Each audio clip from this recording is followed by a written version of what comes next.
Hey, it's Mazzy and welcome back to the channel. Here's a record store day preview of a handful of titles that I've been able to audition over the last couple of weeks. And all these records I've listened to at least twice, seriously, from beginning to end, because I wanted to get a feel from them. Now, some of these are picks that were on my list. Some I didn't really pay attention to. Some I love, some maybe not so much.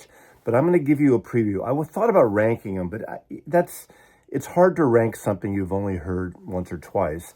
Plus, it's not fair because of taste. We all have different tastes on things. So I sort of organize them. At the beginning, there's a handful of records, of several records that I just love and wanted, and some I was surprised about. But I'm going to show you all these, and plus I left the shrink on and the hype stickers, which I will rip off in front of you for more entertainment purposes. Now, Record Store Day seems to be controversial sometimes, especially this time with Black Friday,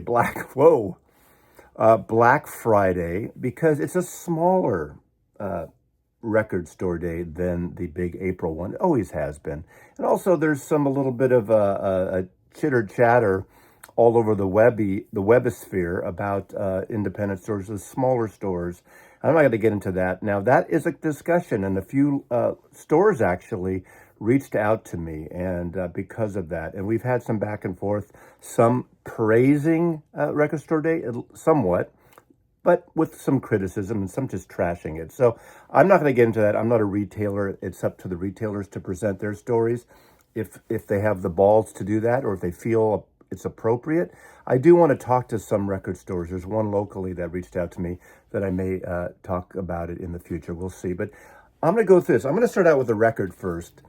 This was my number one choice. I do want to thank all the labels who sent me preview copies. And I had a list of things. I do have a list of things. And if you look at the previous video, I'll link at the end if you haven't watched it yet, about Record Store Day. I kind of tell you my take and things I want to. And by the way, I will be getting in line on Record Store Day on Friday, because there's a few things, obviously, that I haven't gotten previews of, and I still want some records. So there's about 3 in particular records that are not showcased here that I'm going to stand in line for and possibly check out.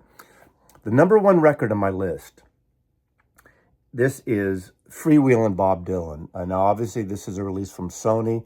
This is the infamous original track listing of Freewheelin', Bob Dylan's second album, 1963. This is a mono record.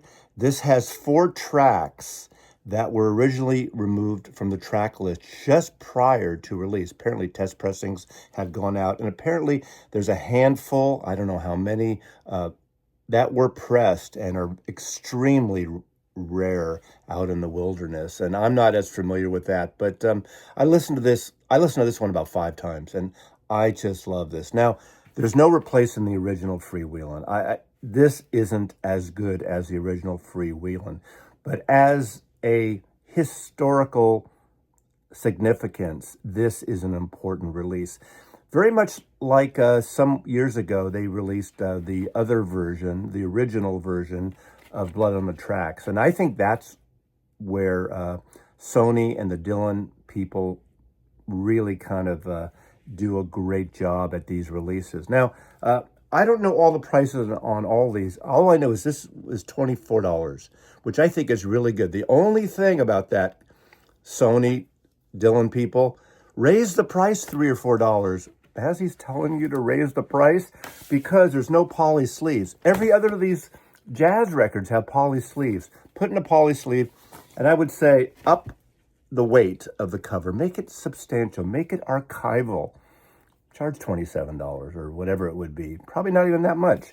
But there are 4 tracks here. Okay, the withdrawn tracks, Rocks on Gravel, Let Me Die in My Footsteps, Gamblin' Willie's Dead Man's Horse, and Talking John Birch Blues. These have come out on various bootleg series. And so we know these songs. Dylan people, the Dylan freaks, know this music. And it is interesting to hear a different take on it, intertwined with the rest of the records. Now, the songs that were taken off, this is why I think the one that was finally released is a better record, doesn't make this record less significant. But Masters of War, Hard Rain's Gonna Fall, Bob Dylan's Dream, and Talkin' World War III Blues. Four of the greatest songs on that album, right? Now, the reason apparently John Birch was taken off, because he was going to do that. He was ready to do that on the Ed Sullivan Show, and it got nixed. He wouldn't change songs. Columbia Records probably got cold feet back in 1963. Remember, his first record wasn't a massive seller, and some of the people at the label wanted to drop him at this point. But, of course, John Hammond's Folly was Bob Dylan. This was my number one choice. The pressing is flawless. The sound is impeccable. So the music is incredible. So it's worth it. Those little things that I complained about, yes, I wish that was upgraded a little bit, because this is an artist that deserves an upgrade. So next time you do Dylan, upgrade these things. Next, an album that was high on my list, and I'm excited that this was sent to me. This is Warren Zevon, live at the Edmond Folk Music Festival in 1981. This is on Omnivore Records. This is a double record. In his lifetime of releases, he only released 2 live albums. On Asylum, which is a raucous, a fantastic album. And then he did Learning to Flinch, which was just reissued, which is a lot of piano and 12-string guitar. And it's really a fierce record, too. 2 artists at a folk festival, Warren Zevon and Matt Karsonitz. And I think this is really successful, too. And I love this. There is a little caveat, which I read here, and I thought, oh, how bad can it be? They talk about, please note, the tuning issues and other technical snafus. Yes. The first couple of tracks, that 12-string guitar is way out of tune. And actually you hear, was it track 2 or track 3, you hear it being tuned in it. And there's nothing worse than a 12-string guitar out of tune. But once they get past that, once they get it going, Warren's great. Warren Zevon at a folk festival seems to be something out of whack, right? But Warren Zevon, anytime Warren Zevon is on record, I'm all in. So this is a fantastic recording, despite that beginning off tuning thing. But at least they kind of warn you that. Now, they don't warn you on the hype sticker, but they warn you that inside. So Warren Zevon live, pretty great. Next is something that I was considering. I wasn't sure if I was going to get, and I'm so glad. I really appreciate this being sent to me by Sony, too. This is Prince and the Revolution. These are the singles from Around the World in the Day, picture sleeves, 7-inch singles. Maybe over Record Store Day history, I've bought about 6 45s. And this is one that I think is so cool. I'm a massive Prince fan. I'm not totally all in, but I'm probably 90% there. And I love this record. This is that psychedelic pop record, a masterpiece of a record with Raspberry Beret. But you got all the picture sleeves and the B-sides. The singles come in a paper sleeve, but that's okay because it's a 45. And of course, there are different colors on here. So you have Raspberry Beret. You have America backed with Girl. Maslowian flip there. You have 4 Tears in Your Eyes. The B-side is the version, which I think is the dub version, right? Pop Life. Sometimes I can't read the psychedelic type. And then you got Paisley Park, She's Always in My Hair. God, Prince and the Revolution. Look at that. How beautiful are these sleeves? Now that I've seen it and have it in hand, a must-buy for me. If you're a Prince fan, this is a cool little box set in this clam case. This is one that was on my list as well, so I would have picked this up. DBPM 15. Now that is the label. DPMP is Wilco's label out of Chicago. They put their records out and they're distributed through different things, obviously most recently Sony Music. 12 rarities highlighting 15 years of music on DBPM records, including recordings by Wilco, Jeff Tweedy, and Daniel Johnson.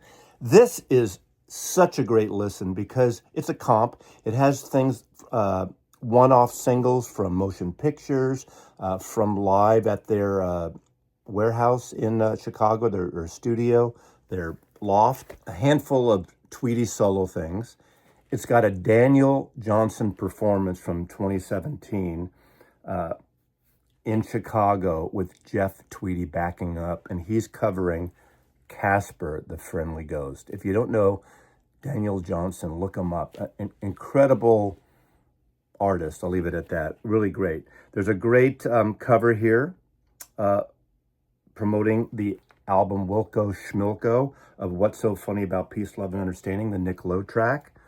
Don't Let Me Down, a great cover of Lennon McCartney. So Wilco covering the Beatles there.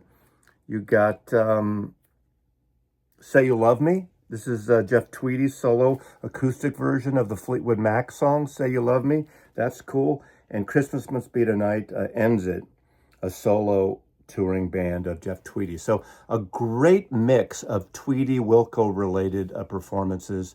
And it's a great comp, kind of all the B-sides and outtakes and extras. So this is high on my list for Record Store Day, and it's great to be able to preview that. Next is a record that I was excited about when I saw the listing. And I was surprised because this is from Time Traveler Records, Zev Feldman's label, one of his projects he works on. He curates for several labels. 95% of his stuff are jazz. He's crosses over with blues with B.B. King and things. But this was an out-of-the-box surprise choice. And when I heard about it, when I chatted with him on a recent interview, Bad Brains, Washington, D.C., 1980. Now, this is the black punk band from Washington. Very influential band, killer band. I saw them in 82 at the old Waldorf in San Francisco. Might have been their first West Coast trip. But this is live at the Bayou, which is a club in Washington, D.C. It no longer exists, I don't think. And apparently, according to Zev, he has access to a bunch of tapes from this club. And the friends I talked to who've been to this club, who know D.C. and Virginia area, this is an important spot. And this period of time, if he can get the bands to allow him to reissue some other tapes, this could be a killer thing. This is a double record set, Black Friday edition. This is limited to 3,000 copies. This is a killer sounding recording. Two shows, July 14th and March 15th, 1980 and 1981. Killer set. Highly recommended. If you're a punk fan and you have no Bad Brains, this might be a good overview because it's well recorded and it's dynamic as hell and it's intense as hell, just like punk should be. Bad Brains, Washington, D.C., 1980, 1981. Great punk rock with a little bit of a harder metal edge at times. Next is a record that wasn't really on my radar here, although I know the DNA of this artist who wrote these songs. This is written by Ronnie Deodario. Who the hell is that? Well, I am a massive fan of the Lemon Twigs. In fact, early on this channel, I talked about seeing them as an opening act for a band called Sunflower Bean. It's a tiny club in Seattle. They opened up and they blew me away. The Deodario brothers, I think from Long Island. They're a sugary, poppy, compared to Sweet, the Raspberries, a little bit of Wings, a little bit of Todd Rundgren at times. That power pop sensibility of sugary, great hooks. And, twee for some people maybe, but I love them. What the Deodario brothers did, they took these songs that his father had written over the years and got other artists, including themselves, to produce and record these songs. That was basically the Lemon Twigs. This is a Lemon Twigs album with guests performing songs from their father. How cool is that? This sounds great. This is sugary, sappy, beautiful, overproduced in a way, in that kind of power pop Raspberries way. Wonderful music, if you like that style of music, and I do. So this is the Lemon Twigs performing songs from Dad. One track, See the Patterns, featuring Todd Rundgren. Now, they've collaborated with Rundgren before on, I think, their School album, the double album. When you think about the people that they would just fit perfectly with, Todd Rundgren is definitely one of them. But they're brilliant in their production. They're brilliant in their harmonies. And Todd Rundgren here on it singing is really great. Another thing on side 2, you have So That's How It Is, featuring Sean Ono Lennon. Sean sings. It makes me want a good pop hook-filled Sean Onolin again. We got a guitar avant-garde fusion record, a year and a half ago from Sean that kind of was under the radar. Lennon really hasn't done a pop type of album since the Les Claypool collaborations with the Claypool Lennon Delirium. I think it's time for Sean. We love what you're doing with Dad, Sean. Put some music out on your own. I'd love to hear something. And hearing him sing this, he does have, obviously in his case, also fatherly DNA in terms of his artistic talents. And I think it's time. Maybe he's working on something. Come on, Sean. Let's get some new music out. But again, written by Ronnie Deodario, produced by the Lemon Twigs. Essentially, if you like any Lemon Twigs album, this is a must. And I was really surprised, and I love this record, if you like that genre of music. Now, here's something, again, I was surprised about. I didn't know anything about it. This is Rock the Plaza. And this is a good kind of hard rock benefit live concert. I wasn't familiar with this situation. This is a benefit for the Plaza Theater, old movie palace from the 1930s in Palm Springs. And you have this group of musicians who live and play and go through Palm Springs, Palm Desert down there. And this actually is a really great sounding record. Now, this isn't necessarily my wheelhouse. Of course, some of these artists are. I'd say the main feature of this is Alice Cooper. If you're an Alice Cooper fan, this is a must-have. Really well recorded. This is a band. They had a house band. It was put together primarily by Brian Ray. Brian Ray has been in Paul McCartney's band for 25 years now or so. And he pulls these musicians together. I believe he has a house in Palm Springs. I didn't realize he was the touring band leader for Etta James prior to Paul McCartney. Who knew? And I love Etta James.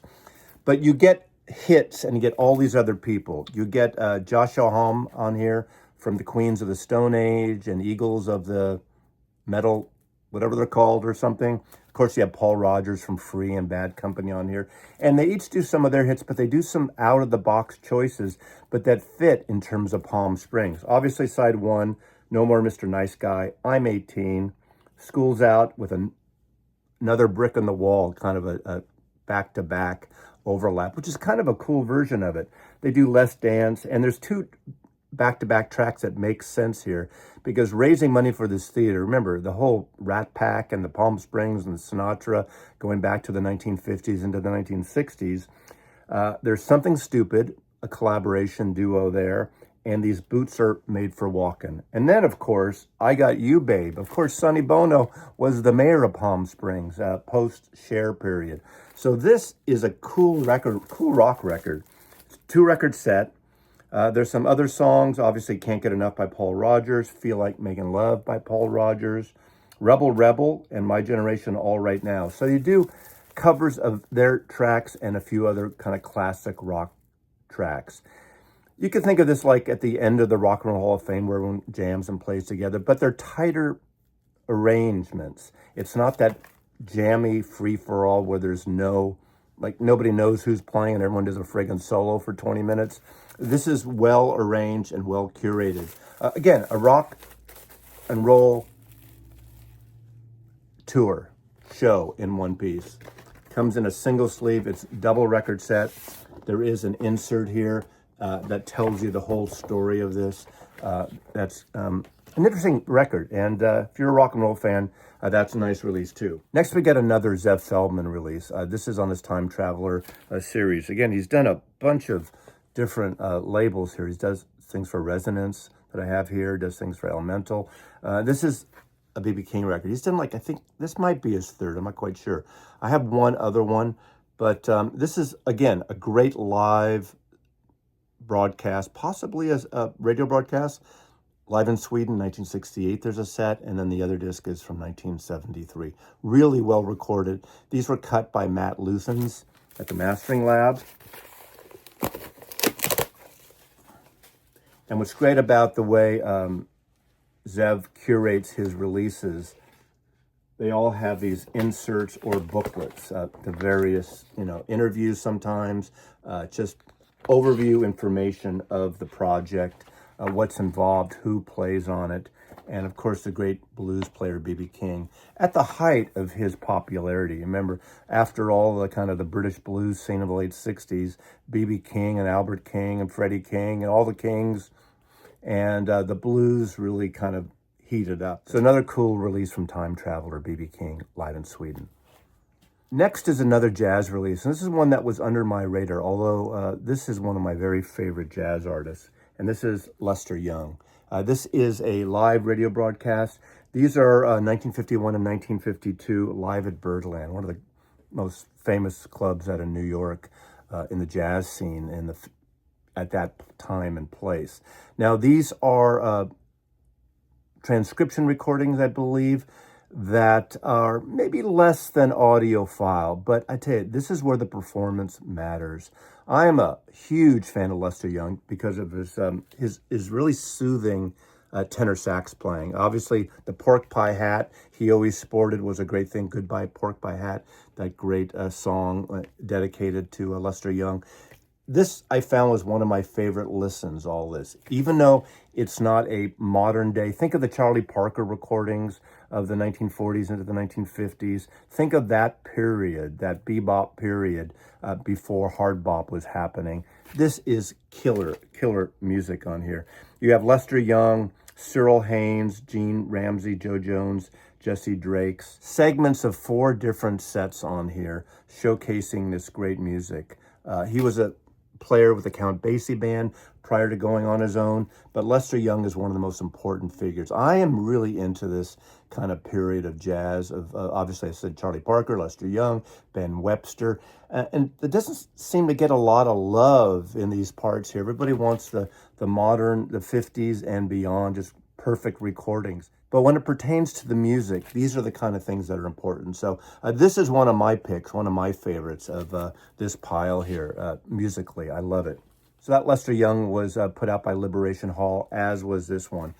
This is a great live set. Now, Sonny Terry and Brownie McGee, I have a bunch of their stuff in my collection. And, you know, these two players, the harmonic and the guitar, that wonderful bluesy folk sound, with Tempestuous, they hated each other. Off stage, they wouldn't hang out, they hated each other. But all their music is really interesting. This is an interesting performance. This is live from the Ash Grove in 1973. Great performance, a little back and forth banter as they usually do. Several years ago, there was a really interesting album put out by Taj Mahal and Ry Cooder, because they're very influential to a lot of the roots music people. And I was able to see them once in the 1970s. Just a great duet, important performers in the blues, country blues and folk blues category. This is Sonny Terry and Brownie McGee live from the Ash Grove. And this is on Liberation Hall Records. Now we get to a few jazz things here, back-to-back jazz things. And, you know, there's so much jazz coming out, and you have to really pick and choose because we can't get everything. And it depends. Pick the artist first. That's my mantra. It doesn't take a genius to spell that out. But one of my favorites in this group is Yusef Lateef. I am a massive fan how he brings this worldly sound of jazz to the forefront. And I just love him. I always, you know, pontificate about Eastern Sounds, one of my favorite jazz albums, one of my all-time favorite, the spirituality of it, the mood of it, the worldly presentation of it. He multi-instrument player, the flute and the oboe and sax. And this is another live in Sweden recording, and this is from Elemental. This is really good. Again, you have to live the performer. Any of these records, whether it's rock, soul, country, or anything, like the performer first, like the music first, and then you get into the weeds of the recording and everything, from my point of view. This is 1967 and 1972 performances in Sweden. Again, I believe these are radio performances, 2,500 copies each. There's some mood to it. There's a couple of bluesy things to it. This is a double record, and like all these Zev Feldman curated releases, they always include a really wonderful book curating it. Interviews with sometimes people who worked on the record, sometimes the musicians, sometimes people who recorded these things, sometimes historians. I believe one of these records, now I forget which one, has one of the biographers of one of these jazz musicians. And I went through and read all these books, but this is a live in Sweden recording. Again, a great thing of jazz and blues, a little bit of spiritual, not so much, but great recordings from Sweden. Yusef Lateef, Golden Flower, live in Sweden. Now again, for this record store day, another Bill Evans release. We've been pretty fortunate to get all these releases if you're a Bill Evans. I think there was one that was kind of off kilter from my point of view that I heard and I passed on from maybe 3-4 years ago. But this is Bill Evans' Portrait of the Penthouse, live in Seattle with Any Gomez and Joe Hunt. All these live recordings that Zev curates from the Penthouse, long gone on First Avenue near Pioneer Square. These are from Sunday night radio broadcasts that was on King Radio back in the day, before my time in Seattle. And all these are excellent recordings. This is a single record this time. Again, mastered by Matt Luthans at the Mastering Lab. This is brilliant. I love this recording. This is from 1966, and this is like a perfect period of Bill Evans then. Obviously, he does, there's the Around Midnight, a standard, Come Rain and Shine, Nardis, Autumn Leaves, beautiful melodic piano playing. Bill Evans is one of the jazz artists that I probably have the most. After Miles and Coltrane, it might be Bill Evans. And sometimes I can't get enough of Bill Evans. Now, of course, the thing with Record Store Day, and sometimes people praise it or they criticize it, of the recording and how much Bill Evans do we need, or how much live Doors records do we need. If you're all in on an artist, or if you're even want a taste of an artist, that's why these records, these archival records come out. Not for everyone. You don't have to get every record by an artist. I do it with the Beatles, you know that, from this channel, and Bob Dylan and several others. But this is a well-recorded record. So in terms of if you're asking and want to know about the quality of the audio, this is really good. Any of these Penthouse records that were live recordings on the Sunday night radio broadcasts are excellent. And they continue to curate this series of records. This was a club that was in a hotel that's long been torn down. Unfortunately, a multi-level parking lot exists on the site these days. How tragic is that? But anyway, Bill Evans live at the Penthouse. And this is on Resonance Records for Record Store Day, Black Friday. Next are a pair of releases on Resonance Records of Rahsaan Roland Kirk. The multi-talented, 3 reed in his mouth at once instrumentalist. Really some cool stuff. I am a fan of his. I have mostly his Atlantic records. Obviously the live at the Penthouse. This is from 1967. This is an excellent recording because it's from those radio broadcasts, as I just said earlier. This is also mastered by Matthew Luthans. This includes a 16-page insert as well. Excellent recordings, great performances. And it's not one of those really out there records, but you got a little bit of a spiritual thing, but you got some good moody, bluesy things on here too. Fantastic set on here. And then you have Rahsaan Roland Kirk, Variations in the Village, live at the Village Gate. Arguably one of the most famous jazz clubs in the country. Long gone now. It was the Village Gate and the Village Vanguard were the 2 premier clubs, as I recall, in New York City. And this is a session from 1963 with Horace Parlan. I'm a massive fan of Horace Parlan, so that really adds to the greatness of this record. Where the sonics are better, I mean, in terms of, you want to know, maybe the recording is clearer and better because of the radio broadcast here from the Penthouse. The performance of this is excellent, and because of Horace Parlan especially. You got Marvin Rhine too, Jane Getz, Sonny Brown, and Harry Grimes on here. And again, like the entire series of these records, the curated booklets, the interviews, the photographs that add to this collection. And that's the added thing, in this case, obviously the obligatory picture of the tape. So Rahsaan Roland Kirk, Variations at the Village, live at the Village Gate, and Rahsaan Roland Kirk, Seek and Listen, live at the Penthouse in Seattle. You know, depending on your thing, musically, this, sonically, this, put them together, pick one or two. Lastly, I present to you 2 records that couldn't be further apart. One, extremely accessible and a really kind of nice flow, a nice listen. The other one, obtuse, angular, noisy, gritty, that 97% of you just will never get and understand or even enjoy. And I understand that. It makes total sense. And you'll see that's the final presentation here. This one first is Insomnia, Filmworks Insomnia, music by Robbie Robertson. Now, Robbie Robertson had a long historic collaboration with Martin Scorsese on his movies. It was Martin Scorsese who directed The Last Waltz. And on here, you have songs from 3 of those collaborations, 3 of those movies. You have music from The Last Waltz, from Carney, and from Raging Bull. And so you have these instrumental, beautiful pieces of music. You have the theme from The Last Waltz, a couple of tracks, The Last Waltz refrain. You have a whole series, Garden of Earthly Delights, Pagan Night, Freak's Lament, and others, Carnival Ride from Carney. And then you get into a whole series of things from the Raging Bull. This is a beautiful record. And this is kind of a nicely curated record. There's the essay on the inner sleeve. In this case, it's your beautiful basic black vinyl. And this is on Omnivore Records. So this is something I actually wasn't on my list, and I was surprised how much I enjoyed listening to that. This is a cool release. It's a soundtrack type presentation. And lastly, I thought this was so cool, and I'm actually surprised.